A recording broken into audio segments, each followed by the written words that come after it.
Senhor presidente, senhores vereadores, senhoras e senhores, gostaria de iniciar o pronunciamento que faço na manhã de hoje, reproduzindo as notícias dos jornais do nosso estado de 21 de novembro de 2015 a 2 de dezembro de 2015.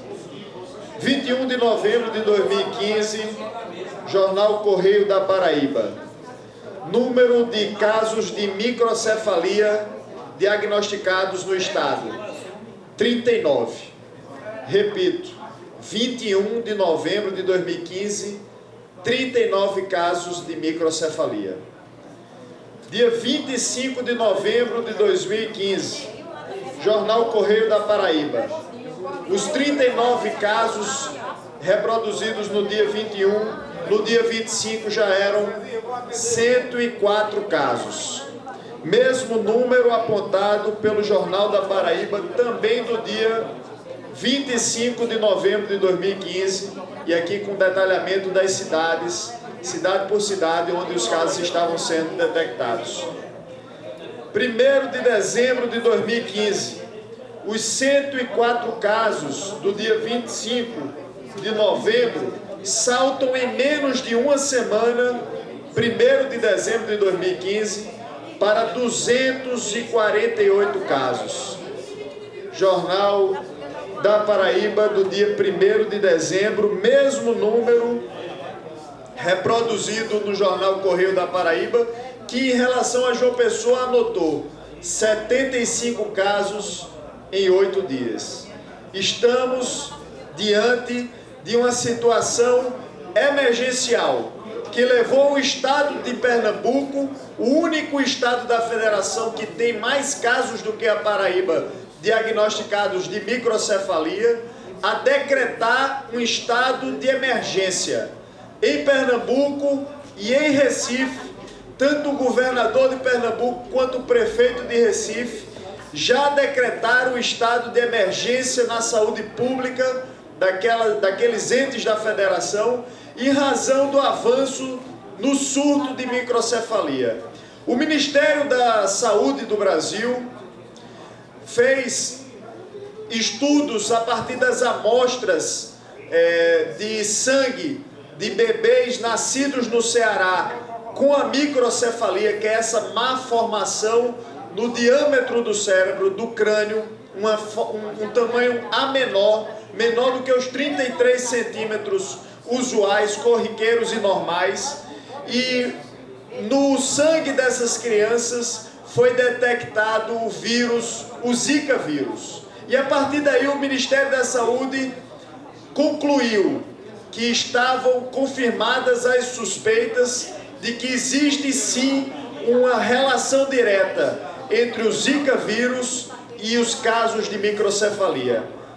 A microcefalia é um problema, é uma má formação no desenvolvimento do cérebro, vereador Bruno Farias, que vai acompanhar o bebê pelo resto da vida, levando-o, apontam as reportagens, a retardo mental, a visão prejudicada, a fotofobia, a surdez, dores pelo resto da vida nas articulações e ataques epilépticos. É um problema, portanto, vereador Sérgio da Sá, que acompanha não só o bebê nascido com essa formação, mas a sua família o resto da vida. E os casos estão crescendo exponencialmente. Já são mais de 1.200 no país. O Ministério da Saúde alerta que até o final deste mês serão mais de 2.000 casos.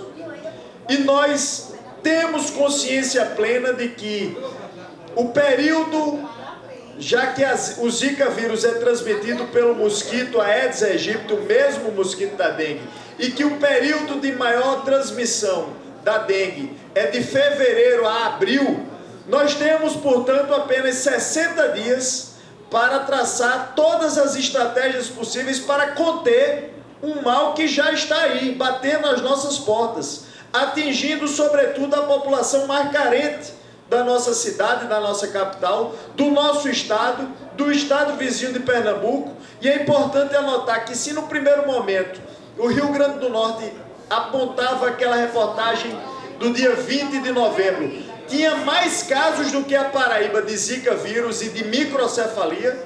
Nós, infelizmente, ultrapassamos o estado do Rio Grande do Norte e somos hoje o segundo estado da federação. O Ministério da Saúde já deflagrou uma campanha chamada Sábado da Faxina, convocando toda a população para aproveitar o dia de sábado e fazer a sua parte.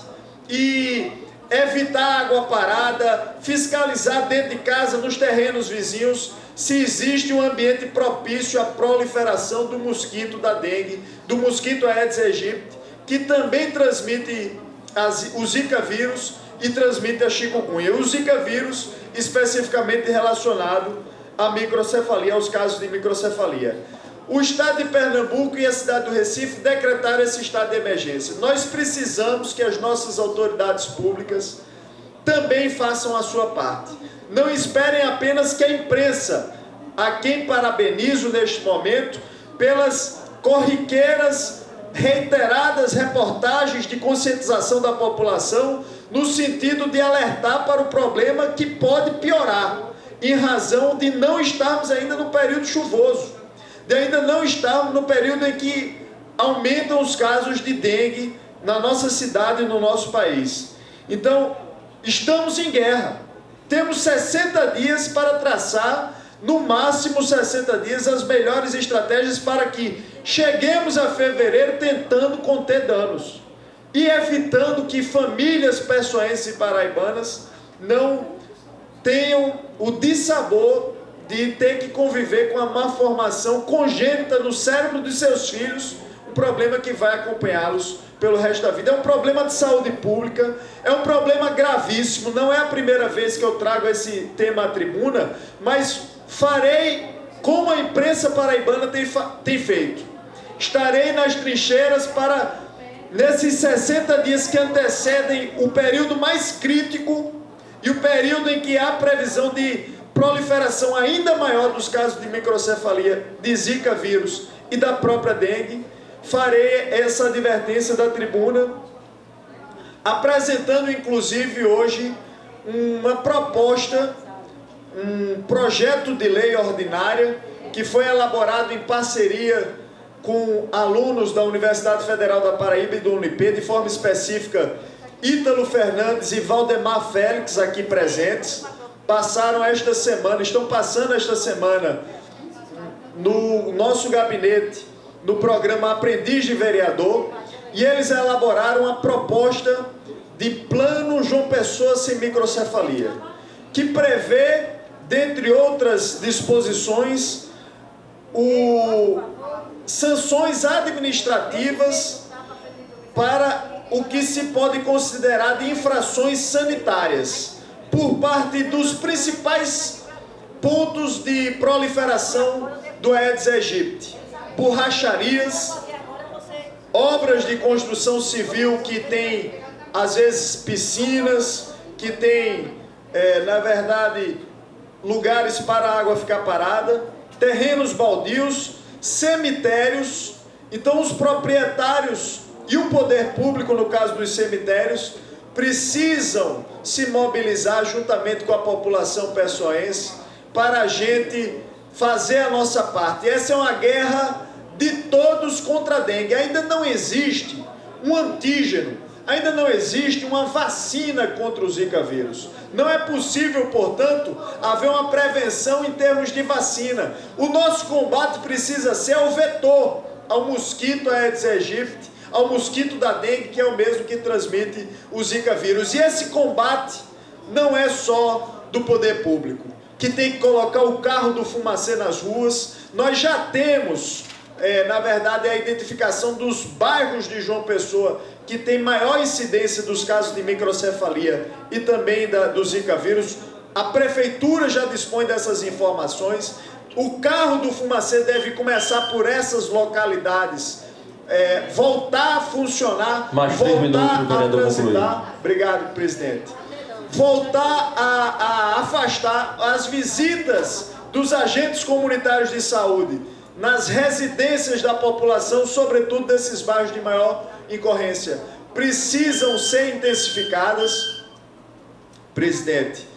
E, na verdade, a própria população também precisa ser cada vez mais conscientizada. E, por isso, o Plano João Pessoa Sem Microcefalia prevê igualmente, seja a nossa capital, faça uma adesão o mais rápido possível ao programa do Ministério da Saúde, já do Sábado Sem Faxina.